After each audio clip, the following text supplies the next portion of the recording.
Hello everyone, welcome to my channel door to study. तो आज हम पढ़ेंगे आईसीएसई क्लास 9 फिजिक्स का chapter 8 propagation of sound waves. Okay, तो ये हमारा थर्ड वीडियो है इस चैप्टर पे, यानी कि पार्ट 3। मैं ऑलरेडी पार्ट 1 और पार्ट 2 अपलोड कर दी हूँ। अगर आप नहीं देखे हैं then do watch it. Okay, so let's get started with the topic. आज का हमारा टॉपिक है speed of sound in different media, यानी कि साउंड का स्पीड। ओके, एक फैक्टर है कि साउंड का स्पीड जो है वो मीडियम के साथ चेंज होता रहता है। यानी कि साउंड का स्पीड एयर में कुछ होता है, वाटर में कुछ होता है, सॉलिड में और कुछ होता है। यानी कि स्टेट या फिर मीडियम चेंज होने के साथ साथ साउंड का स्पीड भी चेंज होता है। तो कैसे कैसे चेंजेस होते हैं, कौन कौन से फैक्टर्स पे डिपेंड करते हैं, वो सब आज हम पढ़ेंगे। तो ये जो स्पीड ऑफ साउंड है वो कौन कौन से फैक्टर्स पे डिपेंड करते हैं। They depend on the elasticity of the medium and the density of the medium. ये दोनों फैक्टर्स पे speed of sound in a particular medium depend करता है। ओके, यानी कि कोई भी मीडियम है तो उसका इलास्टिसिटी क्या है और डेंसिटी क्या है, ये दोनों फैक्टर्स डिसाइड करते हैं speed of sound. Okay, next हम जानेंगे कि कोई भी एक मीडियम ले लेंगे और वो मीडियम में साउंड का स्पीड क्या है जानने के लिए हम कौन सा फॉर्मूला यूज करेंगे। हम यूज करेंगे V is equal to under root over of E by rho. अब ये E क्या होता है? E होता है यंग्स मॉडुलस। ओके, E क्या होता है? E होता है यंग्स मॉडुलस। अब हर एक मीडियम के लिए यंग्स मॉडुलस जो है वो कांस्टेंट है, वो कांस्टेंट होता है। ओके, तो यंग्स मॉडुलस बेसिकली एक कांस्टेंट है। सो अगर हमें एयर में स्पीड ऑफ साउंड निकालना है देन हम क्या करेंगे? V is equal to under root Young's modulus E means air का जो भी यंग्स मॉडुलस है वो डालेंगे, divided by density of air डालेंगे, तो हमें मिल जाएगा स्पीड ऑफ साउंड। ओके, तो ये जो फॉर्मूला है, ये पर्टिकुलर फॉर्मूला यूज करके हम कोई भी मीडियम में साउंड का स्पीड फाइंड कर सकते हैं। Okay, that is speed of sound in any medium find करने के लिए हम ये फॉर्मूला यूज करते हैं। बट अगर हमें पर्टिकुलरली निकालना है कि साउंड का स्पीड एयर में कितना है, तो इसके लिए न्यूटन ने ये बताया कि एयर में, ओके, एयर में हमारा आइसोथर्मल चेंज होता है, यानी कि टेम्परेचर का कोई चेंज नहीं होता एयर में। एयर में साउंड का ट्रांसफर होते वक्त कोई भी टेम्परेचर में कोई चेंज नहीं होता, यानी कि इट इज आइसोथर्मल चेंज। और आइसोथर्मल चेंज के लिए E is equal to P, यानी कि Young's modulus is equal to pressure. Young's modulus is equal to pressure. तो इधर हमारा एयर के लिए एक नया फॉर्मूला बन जाता है, that is V is equal to under root P by rho. जो E के जगह पे हम P डाल दिए because E is equal to P in gas. Understood, इसलिए V is equal to under root P by rho. तो जब हम ये फॉर्मूला यूज करके स्पीड ऑफ साउंड थ्योरेटिकली निकाले तो क्या हुआ देखते हैं। सी, प्रेशर कितना है नॉर्मल टेम्परेचर और कंडीशंस में? प्रेशर कितना होता है एयर का? एयर में प्रेशर होता है 1.01 into 10 to the power 5 newton per metre square. और डेंसिटी क्या है एयर का? एयर का डेंसिटी है 1.293 kg पर मीटर क्यूब। अब हम ये दोनों वैल्यूज ये फॉर्मूला में पुट किए तो हमें V का वैल्यू मिला, V is equal to 279.5 metres per second. ये हमारा थ्योरेटिकली वैल्यू हमें मिला।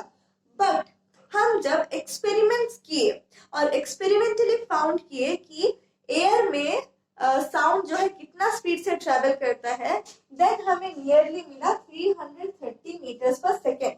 देन हमें नियरली कितना मिला? 330 मीटर्स पर सेकेंड। तो अब ये जो वैल्यू, जो थ्योरेटिकल वैल्यू और एक्सपेरिमेंटल वैल्यू में बहुत ही ज्यादा डिफरेंस है। थ्योरेटिकल वैल्यू जो न्यूटन ने हमें बताए थे, तो थ्योरेटिकल वैल्यू जो है वो एक्सपेरिमेंटल वैल्यू से बहुत ही कम आ रहा है, इजंट इट? कम आ रहा है। तो इसीलिए इसी फॉर्मूले में लैप्लेसे, एक साइंटिस्ट थे लैप्लेसे, उन्होंने कुछ मॉडिफिकेशन किया। उन्होंने बताया कि एयर में जब साउंड ट्रेवल कर रहा है देन वो आइसोथर्मल चेंज होने के साथ साथ एडियाबैटिक चेंज भी है। क्या है? एडियाबैटिक चेंज भी है। एडियाबैटिक चेंज का मतलब है कि टेम्परेचर में कोई हीट का कोई ट्रांसफर नहीं हो रहा। Understood? Heat is not transferred. Just listen to this. Okay.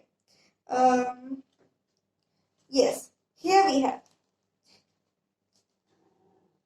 According to Laplace, when sound travels in a gas during the formation of compression and rarefaction, there is no exchange of heat in the medium. That is, the propagation of sound is an adiabatic change. तो adiabatic change है जब sound जो है air में travel करता है, क्योंकि heat transfer नहीं हो रहा। एयर में किस तरह का वेव्स देखे जाते हैं? ट्रांसवर्स वेव्स, लॉन्गिट्यूडनल वेव्स देखे जाते हैं, इजंट इट? जो कंप्रेशन और रेयरफैक्शन करके साउंड को ट्रांसफर करते हैं। तो ये कंप्रेशन और रेयरफैक्शन के टाइम में बस साउंड एनर्जी ट्रांसफर हो रहा है, हीट एनर्जी का ट्रांसफर नहीं हो रहा। अंडरस्टूड? इसीलिए propagation of sound in air is an adiabatic change, is an adiabatic change. और एडियाबैटिक चेंज के लिए E का वैल्यू हमारा होता है E is equal to gamma P। E is equal to gamma P। याद रखेंगे। ओके, एडियाबैटिक चेंज के लिए E का वैल्यू, E क्या है? यंग्स मॉडुलस है। E यंग्स मॉडुलस है और यंग्स मॉडुलस एडियाबैटिक चेंज के लिए होता है गामा इंटू P। P क्या है? प्रेशर है। और गामा क्या है? गामा है ratio of specific heat capacity at a particular pressure to the specific heat capacity at a particular volume. So gamma is equal to Cp by Cv. Understood? ये अब आप याद रखेंगे कि लैप्लेस ने न्यूटन के फॉर्मूले में कुछ मॉडिफिकेशन किया, करेक्शन किया, और वो करेक्शन ये था कि प्रोपगेशन ऑफ साउंड जो है वो आइसोथर्मल चेंज के साथ साथ एडियाबैटिक चेंज भी था। और एडियाबैटिक चेंज के लिए यंग्स मॉडुलस का value E is equal to gamma P होता है।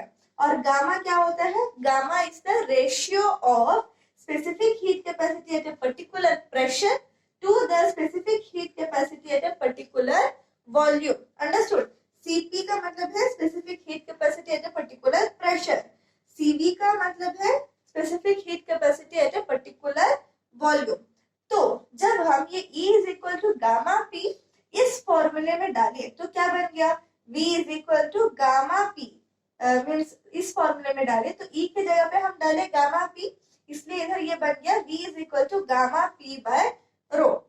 तो एट नॉर्मल कंडीशन यानी कि नॉर्मल टेम्परेचर और प्रेशर में गामा का वैल्यू एयर के लिए, ओके, गामा का वैल्यू जो है वो भी मीडियम्स के लिए वो भी कांस्टेंट है। Understood? Gamma is also an constant. तो एयर के लिए गामा का value normal temperature and pressure में होता है 1.4।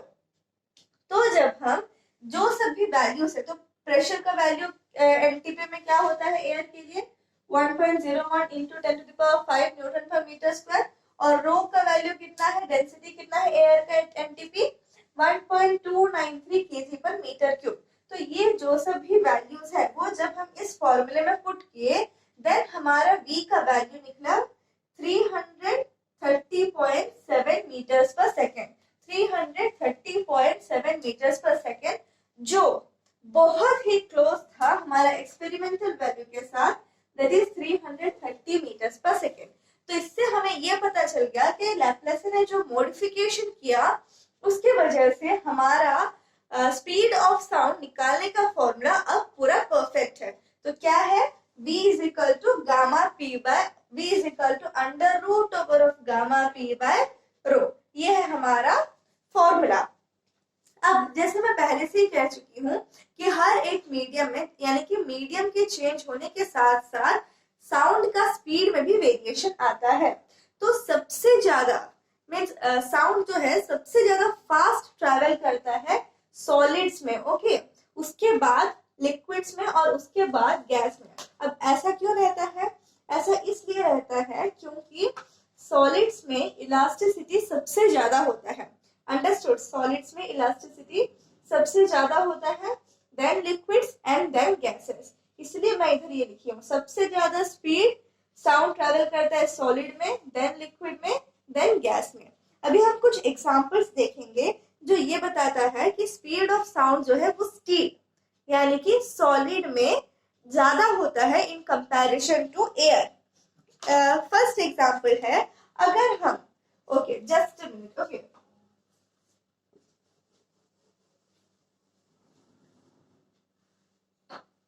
अगर हम एक स्टील स्ट्रिप लेते हैं, ओके एक स्टील स्ट्रिप लेते हैं और उसके इस तरफ अगर हम बीट करते हैं तो ये जो साउंड जो है अगर हम अपना मीन्स अगर हम इधर इधर मीन्स सुनने की कोशिश करें, इधर अपना कान रखें और सुनने की कोशिश करें तो हमें दो साउंड सुनाई देंगे। मीन्स इसके लिए ये दो साउंड सेपरेट सुनने के लिए हमें बहुत ही बड़ा स्टील स्ट्रिप लेना पड़ेगा।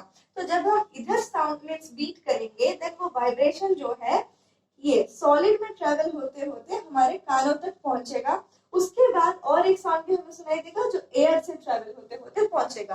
तो पहला जो हम साउंड सुन रहे होते हैं वो सॉलिड के थ्रू ट्रेवल करता है और फिर जो दूसरा साउंड हमें सुनाई देता है वो एयर के थ्रू ट्रेवल करता है। तो ये दोनों में बहुत ही कम डिफरेंस होगा।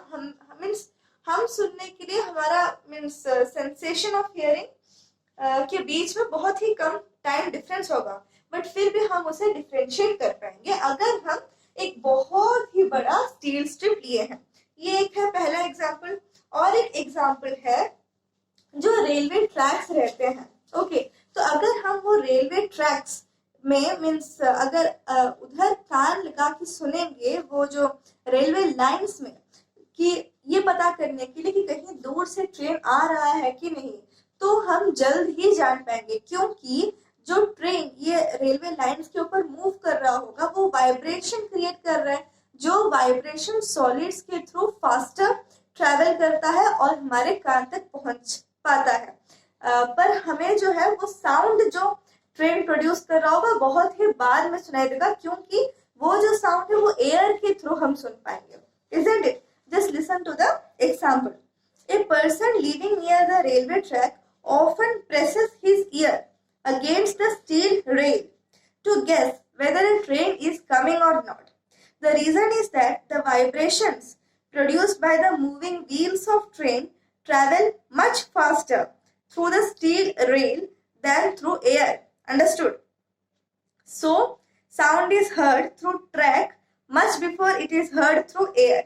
Thus, the person by hearing sound through the steel rail gets an indication of coming of train well before its sound is heard. तो इससे ये प्रूव हो जाता है कि साउंड जो है वो सॉलिड्स में बहुत ही ज्यादा स्पीड ट्रेवल करता है in comparison to liquid and then to gas. Okay तो आई होप कि इतना आपको समझ में आ गया होगा। Isn't it? तो नेक्स्ट हम पढ़ेंगे factors affecting the speed of sound in a gas. कौन कौन से फैक्टर्स है जो गैसियस मीडियम में साउंड के स्पीड को अफेक्ट करता है। पहला है डेंसिटी। सी आप सबको स्पीड ऑफ साउंड का फॉर्मूला पता है, that is v is equal to under root gamma p by rho.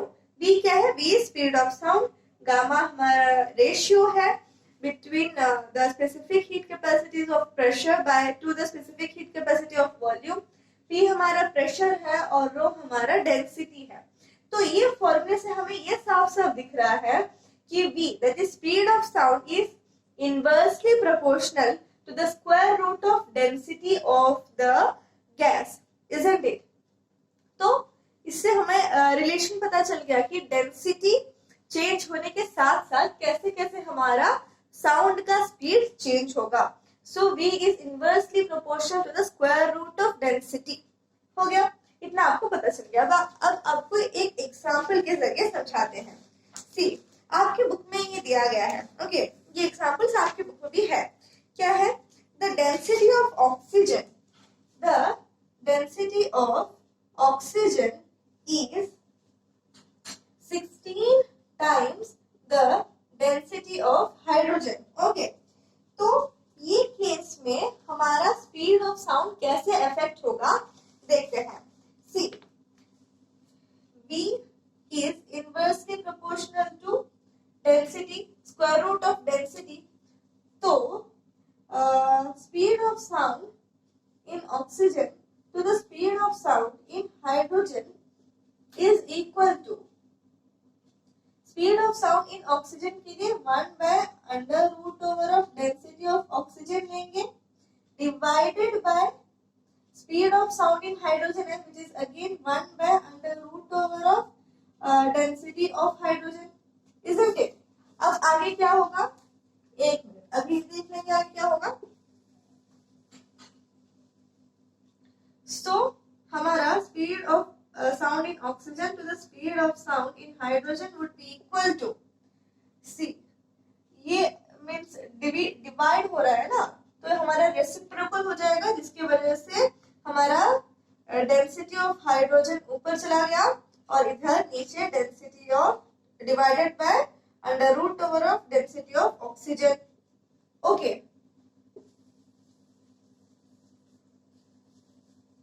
तो अगर हम मान ले कि डेंसिटी ऑफ हाइड्रोजन x है, then √of x divided by, तो डेंसिटी ऑफ ऑक्सीजन कितना है, 16 टाइम्स डेंसिटी ऑफ हाइड्रोजन है, so it would be √of 16x which is equal to √x by √16 कितना है, 4 है, √x, सो ये तो हमारा रेशियो क्या बन रहा है, speed of sound in oxygen to the speed of sound in hydrogen is equal to 1:4 हो गया, ये आपको समझ में आ गया। नेक्स्ट हम जानेंगे स्पीड, जो साउंड का जो स्पीड है वो टेम्परेचर के साथ कैसे चेंज होता है। सी, टेम्परेचर अगर बढ़ा, ओके, गैसियस स्टेट में अगर हमारा टेम्परेचर बढ़ा तो क्या होगा, टेम्परेचर बढ़ने के साथ साथ जो गैस का जो डेंसिटी है, यानी कि एयर का जो डेंसिटी है वो कमेगा, isn't it? और अगर एयर का डेंसिटी कमा तो वेलोसिटी बढ़ेगा, isn't it? So this is the relation। या फिर हम डायरेक्ट इस तरह से भी याद रख सकते हैं कि वेलोसिटी या speed of sound in gas is directly proportional to the square root of temperature, understood.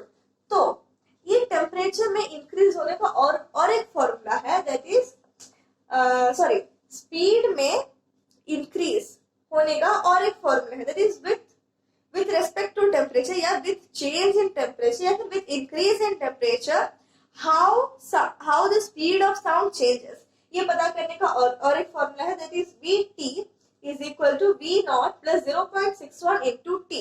ये जो 0.61 लगा रहे हैं ये बस एयर के लिए है, अंडरस्टूड। तो Vt का मतलब है सपोज 25 डिग्री सेल्सियस चेंज हुआ, ओरिजिनल जो भी टेम्परेचर है उससे 25 डिग्री सेल्सियस बढ़ गया, देन वो 25 degree, suppose originally 0 degree Celsius है, देन 25 डिग्री सेल्सियस बढ़ गया, इसका मतलब अभी जो टेम्परेचर होगा वो हमारा होगा 25 डिग्री सेल्सियस। तो Vt का मतलब है 25 डिग्री सेल्सियस में साउंड का स्पीड कितना होगा in air, that is equal to V0 मतलब original speed of sound, that is 0 degree Celsius में साउंड का स्पीड कितना था, प्लस 0.61 इंटू टी। टी क्या है, t is the change in temperature, तो कितना बढ़ा, 25 डिग्री सेल्सियस से बढ़ा, so t is 25 degree Celsius. Okay, तो इस तरह से भी हम स्पीड ऑफ साउंड निकाल सकते हैं। नेक्स्ट है हमारा ह्यूमिडिटी के इंक्रीज होने के साथ साथ हमारा स्पीड ऑफ साउंड जो है उसमें भी इंक्रीज दिखाई देता है। अब ऐसा क्यों है, सी, जैसे ह्यूमिडिटी बढ़ता है वैसे वैसे जो डेंसिटी है वो कमता है, सो डेंसिटी कमने की वजह से हमारा स्पीड ऑफ साउंड बढ़ जाता है। Just listen to this, the density of water vapour is about 5/8 times the density of dry air at ordinary temperature। तो अगर ह्यूमिडिटी है एटमॉस्फेयर में, अगर एयर में वाटर वेपर है, देन जो डेंसिटी है वो 5/8 टाइम्स हो जाता है density of dry air.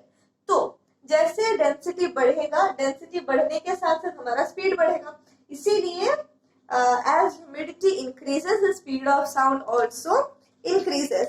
Okay, पता चल रहा है कि sound travels faster in humid air than in dry air, isn't it? Next है हमारा डायरेक्शन ऑफ विंड। जो साउंड का प्रोपगेट होने का डायरेक्शन है, अगर उसी डायरेक्शन में हमारा विंड भी ब्लो कर रहा है, देन ये साउंड का स्पीड ज्यादा बढ़ जाता है। बट अगर ऑपोजिट डायरेक्शन में है, देन साउंड का स्पीड कम जाता है। यानी कि अगर साउंड प्रोपगेशन का डायरेक्शन ये है, ओके, ये है साउंड प्रोपगेशन का डायरेक्शन, और अगर विंड का डायरेक्शन भी यही है, देन हमारा साउंड का स्पीड जो है वो बढ़ेगा। बट अगर साउंड प्रोपगेशन का डायरेक्शन ये है और विंड का डायरेक्शन ये है, देन हमारा साउंड का जो स्पीड है वो कम जाएगा। अंडरस्टूड? तो ये 4 फैक्टर्स है जो speed of sound in a gas को डिटरमाइन करते हैं। अब हम जानेंगे कौन कौन से factors speed of sound in a gas को अफेक्ट नहीं करते। वो है, पहला है प्रेशर। अब प्रेशर कैसे अफेक्ट नहीं करता? See, B is equal to under root gamma P by rho है। तो क्या होता है, ये pressure that is under root not under root P by gamma, ये जो रेशियो है ये हमेशा कांस्टेंट रह जाता है। इसलिए प्रेशर के चेंज होने से भी हमारे साउंड स्पीड ऑफ साउंड में कोई इफेक्ट नहीं पड़ता। अब ऐसे क्यों होता है? प्रेशर बढ़ने से हमारा प्रेशर अगर बढ़ेगा तो वॉल्यूम कमेगा, बट अभी भी हमारा मास कांस्टेंट ही है, जिसकी वजह से डेंसिटी में कोई खास बदलाव नहीं आता। Just listen to it. Okay. See, when pressure increases, volume decreases, but mass remains unchanged. Okay. तो इधर क्या हो रहा है, जैसे अगर हमारा प्रेशर बढ़ा, then obviously वॉल्यूम कमेगा। वॉल्यूम कम रहा है, बट हमारा मास अभी भी कांस्टेंट ही है, isn't it? तो इसका मतलब क्या है? See, density is equal to m by v, that is mass by volume. तो अगर वॉल्यूम कमेगा तो डेंसिटी बढ़ेगा। ओके, तो इसी कारण की वजह से हमारा ये P बाय रो का जो रेशियो है वो हमेशा कांस्टेंट रहता है, जिसकी वजह से प्रेशर में कोई चेंज आने के बावजूद भी ये जो रेशियो है वो कांस्टेंट रहता है, और ये हमारा स्पीड ऑफ साउंड को अफेक्ट नहीं करता। नेक्स्ट है एम्पलीट्यूड ऑफ वेव। एम्पलीट्यूड क्या होता है वेव का?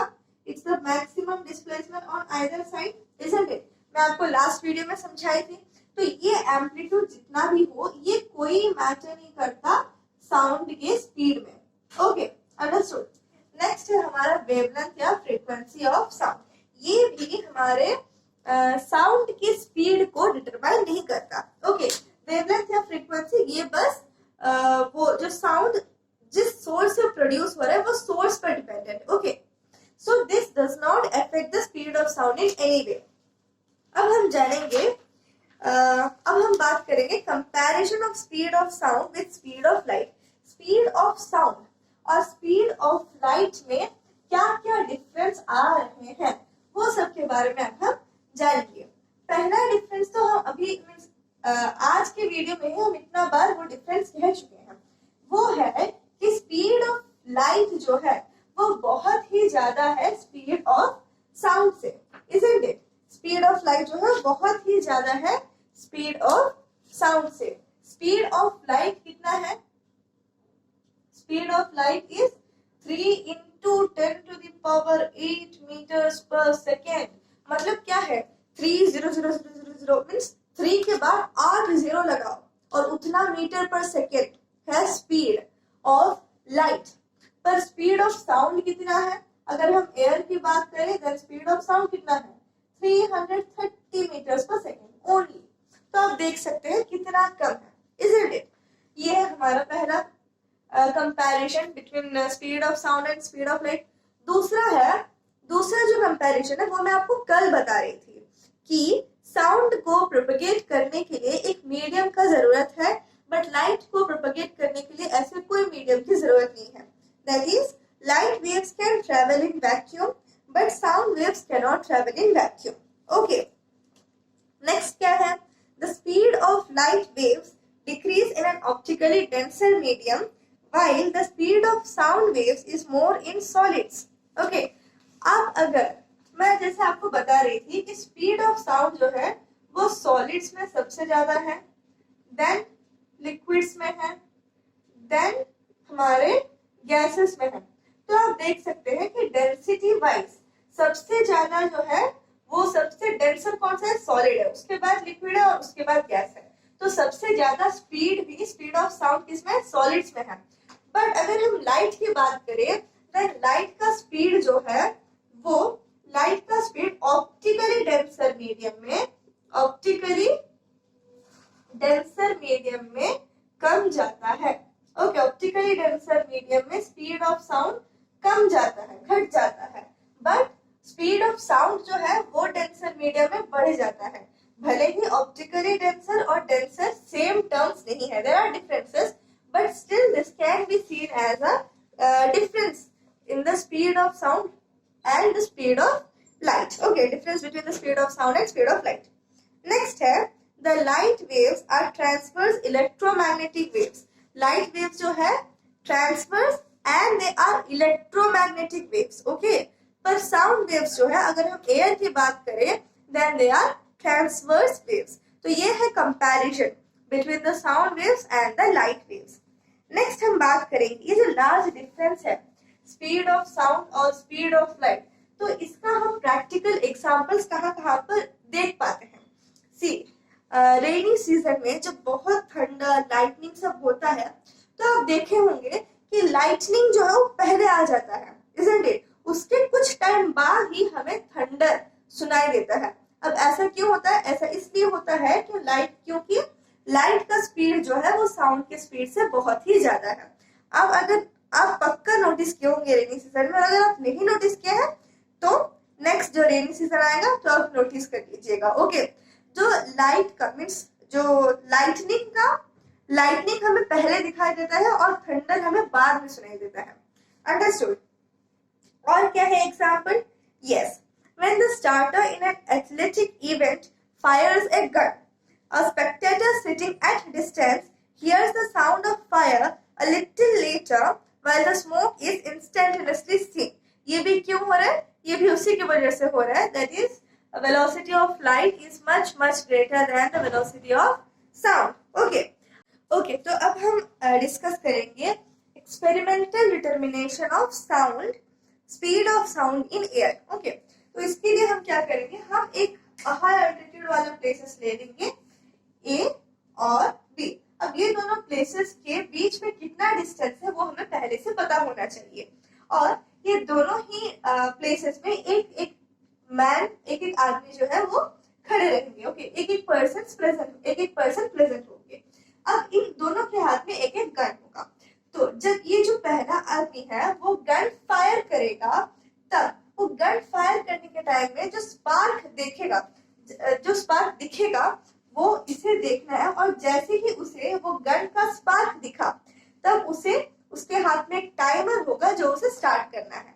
देन फिर जब उसे वो बुलेट का मीन्स फायरिंग का जब आवाज उसे सुनाई देगा, देन उसे वो स्टॉप वॉच जो है स्टॉप करना है। सिमिलरली जब पर्सन बी गन फायर करेगा तब जो स्पार्क होगा, जैसे ही वो स्पार्क इसे दिखाई देगा पर्सन ए को, तब उसे स्टॉप वॉच जो है स्टार्ट करना है, और जैसे ही साउंड सुनाई देगा वैसे ही उसे स्टॉप वॉच स्टॉप करना है। ओके, तो इस तरह से वो लोग कैलकुलेट करेंगे कि टाइम जो मीन टाइम जो है निकालेंगे। मीन टाइम कैसे निकालेंगे? T इज इक्वल टू ये जो टाइम कैलकुलेट किया या फिर फाइंड आउट किया स्टॉप वॉच यूज करके, लेट इट बी T1, और ये जो किया let it be T2। So average time would be T1 plus T2 by 2. Okay, तो इस तरह से हमें एवरेज टाइम पता चल जाएगा। तो और हमें ऑलरेडी डिस्टेंस तो पता है ये दोनों प्लेसेस के बीच में, तो हम साउंड कैसे निकाल सकते हैं? Speed is equal to distance by time, isn't it? Distance हमें पता है, टाइम इधर से हम निकाल दिए, तो इसीलिए हम स्पीड ऑफ साउंड निकाल देंगे। ओके, तो speed of sound is equal to distance by time.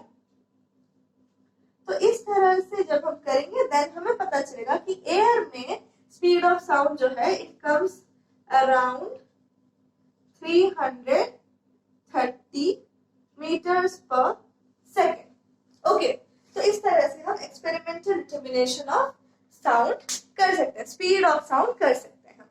तो आई होप कि मैं जितना समझाई आपको समझ में आ गया होगा। Now if you have any doubt then you can tell me in the comment section. Okay, so till the next video, keep studying and bye bye.